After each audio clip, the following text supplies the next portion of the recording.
السلام علیکم ورحمۃ اللہ وبرکاتہ۔ جب تک اس دنیا میں مرد کا وجود ہے تب تک دنیا کی سب سے خوبصورت مخلوق عورت ہے۔ محبت بہت خوبصورت چیز ہے اگر ساتھ چلنے والا انسان نیک ہو۔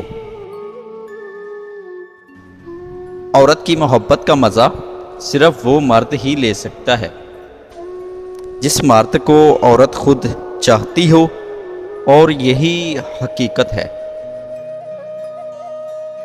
محبت کا رشتہ اس قدر نازک ہوتا ہے کہ تیسرے انسان کی آہٹ سے ہی وفات پا جاتا ہے۔ انسان کا خود پر کیے جانے والا سب سے بڑا ظلم محبت ہے۔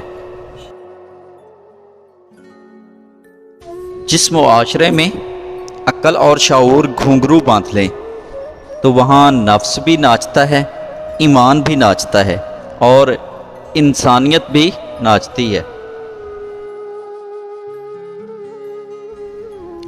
اگر آپ کے بڑوں نے آپ کو وراثت میں دشمنی نہیں دی تو اپنے بڑوں کا شکریہ ادا کریں۔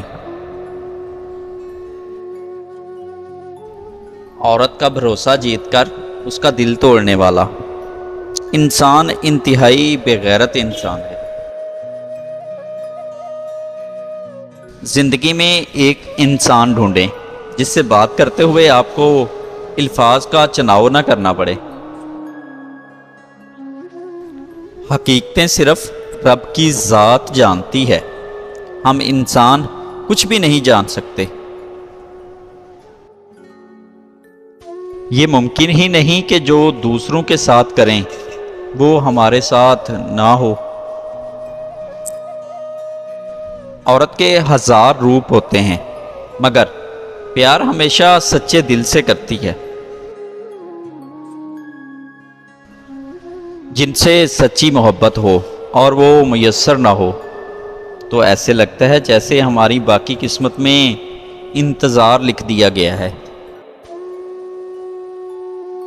محبت بھی نیکی کی طرح ہوتی ہے جس کی توفیق ان لوگوں کو نصیب ہوتی ہے جو دل سے اس کی چاہت رکھتے ہیں۔ جو لوگ آپ کی برائی کرتے ہیں انہیں کرنے دیں، کیونکہ برائی وہی کرتے ہیں جو برابری کبھی نہیں کر سکتے۔ رشتہ داروں کو خوش رکھنا زندہ مینڈکوں کو تولنے کے برابر ہے۔ ایک کو پلڑے میں رکھو دوسرا کود جاتا ہے۔ مرد ایک وقت میں 2 عورتوں سے محبت کر لیتا ہے، اور اگر یہی کام عورت کرے تو وہ بد کردار کہلاتی ہے۔